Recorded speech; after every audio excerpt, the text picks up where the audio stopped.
This has been the greatest housing boom in history. I have to remind people that the last bubble era we had was the early 1900s into 1929. Stocks bubbled like crazy there, and business and other things, but real estate didn't bubble that much back then because mortgage lending was too tight. Back then, a typical mortgage loan was 50% down and a 5-year term. Okay, so hard to speculate with that. And of course, mortgage loans, therefore, were even harder to get. So the roaring 20s was the last bubble time we saw in investments, but it was mainly in stocks and business, and it was not nearly as much in real estate. So when the whole thing crashed in the greatest depression in history, real estate went down 26%, which was not that big a deal. Stocks went down 89% and took 25 years to just get back to the highs of 1929. So this time, what is different is we've seen two bubbles this time, one a natural one in the late 90s that shifted from stocks. The stocks bubbled first, 95 to 99, early 2000.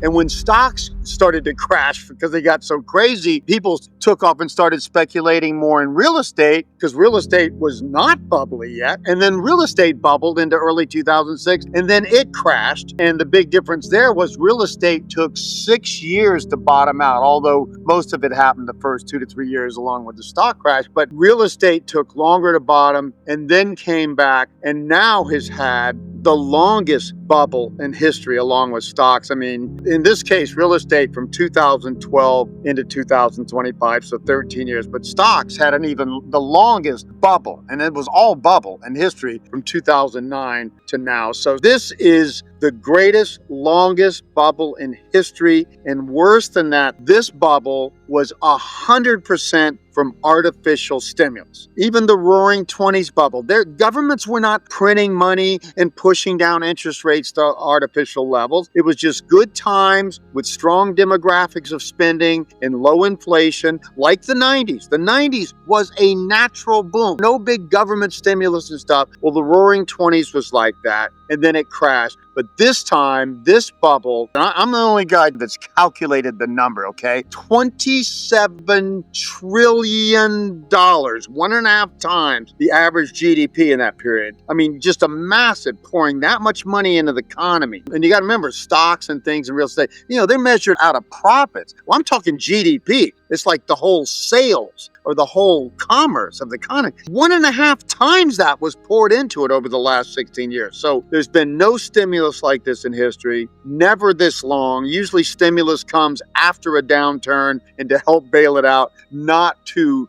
accelerate an upturn. I mean, what they did, they bailed us out of the 2008-9 downturn, and that downturn would have gone a bit longer, but then they just kept going because what they didn't realize, that's something I've been preaching all the way back to the early 80s, we were due to have the greatest boom in history because of the giant baby boom generation simply entering the workforce at age 20 on average, but predictably, and peaking on average at 46 in 2007. So 83 through 2007 was a natural, but a much larger boom than any time in history, which I was one of the few people that saw that before it happened. Now I'm more bearish, but people thought I was crazier then for being that bullish in the 80s, saying, oh no, that this 80s boom is not a comeback from the 70s long downturn and long recession and the rise of the Japanese and all that sort of stuff. No, this is a long-term boom that's going to be greater than anything we've seen. In other words, everybody thought the U.S. had already died after 1980, and I'm like, no, we still have the biggest baby boom in the world, and we're going to have the greatest boom in history into 2007. Well, 2008 hit, and exactly, I mean, again, I was predicting late 2007 would be the top all the way back in the early 80s, okay? So that hit, and much harder, and Ben Bernanke was now the Fed chairman, and his PhD thesis was the Great Depression. So when 2008 hit, he saw the same thing I did, that this was 1930. This was not another recession. This was the beginning of a bubble boom bursting and a more depression, because depressions in history follow bubble booms. Deep recessions follow major long-term booms, like the 50s and 60s peaking and going down. We saw 40 to 50% stock drops. We didn't see 80, 90% like 1929 to 32. And like we saw 78% just in the first tech bubble crash. So this is a bubble era. The bubble got extended. People are going to look back in history and say, what were they smoking to think they could just keep throwing $1 trillion to $2 trillion a year into the economy forever. And again, they did not intend to do this. When 2008 hit, they thought, we'll throw $1 trillion in, that'll get us over this short-term imbalance, financial crisis, and we'll be back to normal. Well, of course, my statistics said no. The greatest generation has peaked, and we're going to be down for 12 to 14 years, and we won't get back to new highs for another 10 or 12 years after that, just like every generational boom in history. So the point is, the 2008 crisis was predictable, but the government overreacted to it, not understanding it, and then has just been printing money and running huge deficits ever since. The deficit's like $2 trillion a year now. What? And this is business as usual. They haven't had a balanced budget since 2001. So that's what this boom was. It was natural up to 2007, but everything after that, the most dangerous, 100% artificial stimulus. And now this bubble is ready to burst, and it would have burst, much earlier. We saw the first burst in 2008 to 9. That was a natural burst. We should have seen a second burst into 2022 while the demographics were still very weak. And one of my major cycles is a technology innovation cycle, and that peaked in 2019. And so all the cycles were down 2019 to 2022. So we should have seen a worse downturn than 2008-9, and then we'd have been over with it. Well, now I think we have to see that downturn now in a time when the millennials, starting in 2024, now we don't need stimulus. In other words, now we have natural trends driving the economy upward again, but the millennial generation is more spread out and never as steep a boom as the baby boom was. So we'll never see the 80s, 90s, and early 2000s again. But we never cleared out the massive, and I mean borrowing unbelievably compared to any time in history, debt ratios, consumer, business, government, financial sector, all debt ratios stretch way beyond anything in history. The debt causes the financial asset bubble because it brings more money, not just into consumer spending,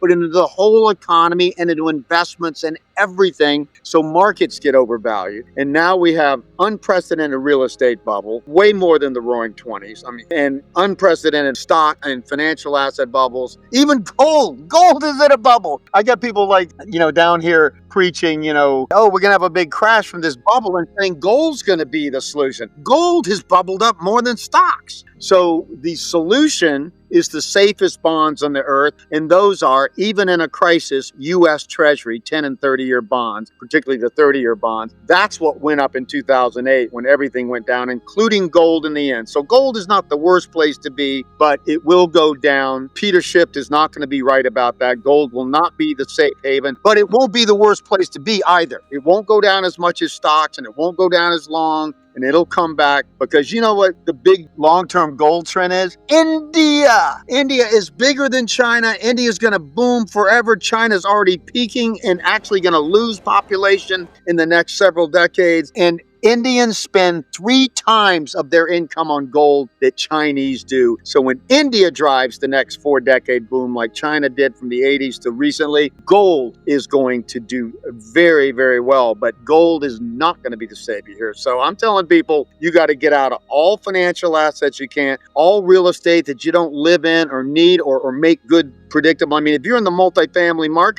markets area and you're making good money and people aren't going to be able to afford a home in a down economy, then you'll do okay. But if you're in anything else, particularly in upscale real estate, and the biggest thing, whenever a presentation, I always get usually wealthy little old ladies come to me after and say, Harry, let me tell you about my real estate on the cliffs in La Jolla, and it's so beautiful. And Harry, obviously that can't go down. No, that's what will go down the most. The bigger the bubble, the bigger the burst. And upscale real estate, and particularly vacation real estate, will bubble the most and go down the most. Even I'm reading an article yesterday. Multifamily real estate in a lot of areas has been overbuilt and is now going down in value. And imagine if we go into a deep recession instead of just a little bit of a slowing. So people are going to call me Chicken Little, but I deserve to be able to say this because I was the most bullish SOB in history in the early 80s and even into the early 90s before this bubble took off, because I saw the baby boom driving everything up. But I'm saying we are about to see probably the biggest crash since 29 to 32 in stocks. And uniquely, a deep and broad global and across most sectors crash in real estate, with only multifamily holding up fairly well. And even that will go down some. And people are not going to believe it till they see it. And I'm telling you, you better act now, because this has already been stretched by this 27 trillion. This is going to go down as, what were they smoking, or the biggest financial crime in history.